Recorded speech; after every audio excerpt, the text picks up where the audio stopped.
तुम्ही पाहत आहे निपाणी न्यूज सफेर घडामोडी।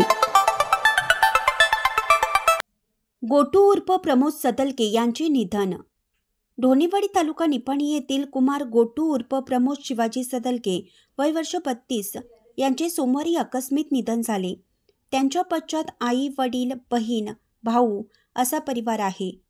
उद्या बुधवारी ढोणेवाडी येथे सकाळी 9 वाजता माती साबडण्याचा कार्यक्रम आहे। हांचीनाळ येथील विमा प्रतिनिधी उत्तम नलवडे यांचे ते भाचे होत। चॅनलला सबस्क्राइब केल्यामुळे बातम्या अपडेट तुमच्यापर्यंत लवकर पोहोचतील।